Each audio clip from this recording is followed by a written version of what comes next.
Alam mo ba na nakakatipid ako ng 1,000 to 1,500 every month sa aking electric bill? So ito po ay tested, proven, and legit since last year po. So yung kuryente ko ngayon is consistent po siya, nasa average siya. So pare-pares po siya, hindi siya tumataas or bumababa pa doon. And then last year po kasi is tumataas siya. So nakapag-isip ako paano bumaba yung aking electric bill at paano ako makasave.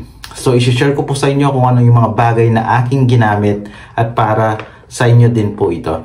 So umpisa na natin. So number 1 po, extension na ganito at saka yung adapter na may power off and on. So bakit nga ba ito nakakatipid sa atin, guys? So marami po sa atin kasi na hindi nagbubunot ng mga charger, mga appliances or mga devices.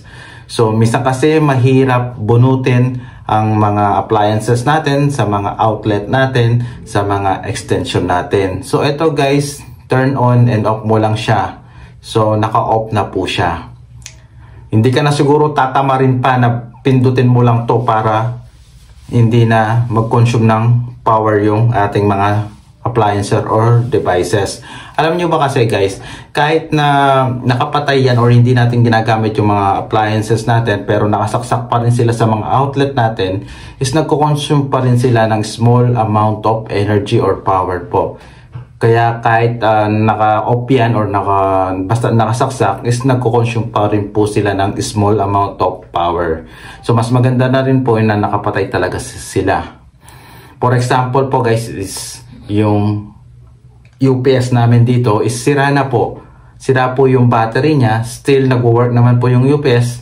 Still charge po niya yung battery at nagko-consume po siya ng paulit-ulit na lang. So pinalitan ko na lang din ng ganito para at least kapag meron akong hindi ginagamit is turn on ko, off and on ko na lang yung ganitong bagay.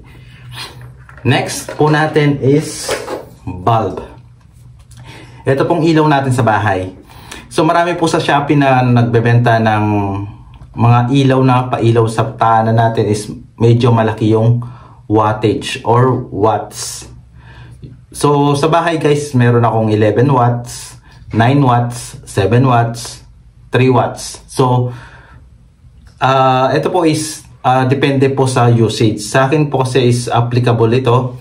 So ayun nga, yung 3 watts, so sobrang baba po nun. So ginagamit ko lang siya kapag po yung mga solar lights ko is walang karga.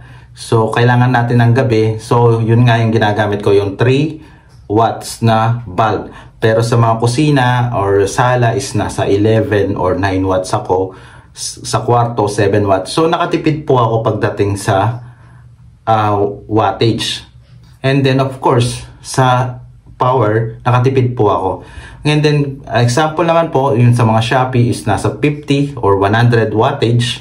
So ang laki po nun, guys. Ang laki ng difference po nun kapag nag-consume siya ng power sa ating bahay. So dapat yung sapat lang, yung tama lang yung paggamit. Kapag sobra-sobra din po yung bayad natin ko. So yan po, isa rin po sa nakamonitor sa akin yung mga wattage na to. Next po natin is yung solar. Yung mga solar lights po natin is malaking tulong. Bukod sa binibigyan tayo ng liwanag sa gabi para makakita tayo, is of course nakakasave din tayo ng energy. Nakakatipid din tayo sa power or sa bills. So solar lights po. So very common na po ito sa market at saka dito sa atin. So isa rin po ito sa nakatulong sa akin. And then next po is clip fan na tinatawag po. Ito po is nagko-consume lang siya ng 18 to 25 wattage.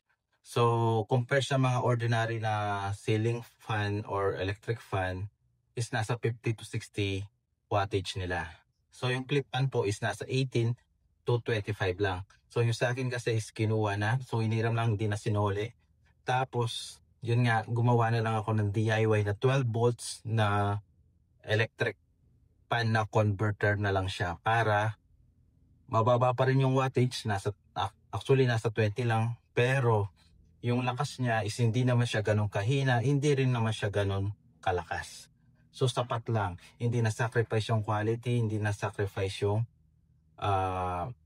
kailangan ko, pero still nakatipid pa rin ako at nakasave pa rin ako.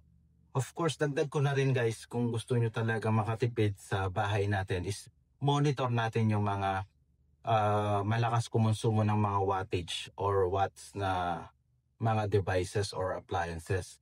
Halimbawa yung electric kettle po. So may napanalunan po kami na electric kettle. So isang beses lang po namin to ginamit kasi nga yung wattage niya is nasa 1,500. Daig pa po niya yung aircon, daig pa niya yung pang-plancha or ibang devices namin na mataas. So itong electric kettle na to isang beses lang namin ginamit kahit brand new pa yan.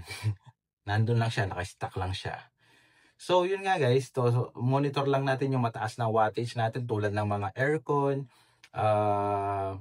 plancha, mga electric kettle, mga ganun guys. Or kung meron pa kayong mga appliances na matataas, kung pwede naman gumamit ng iba is baka naman. So an example, yung electric kettle is nasa 1,500 watts.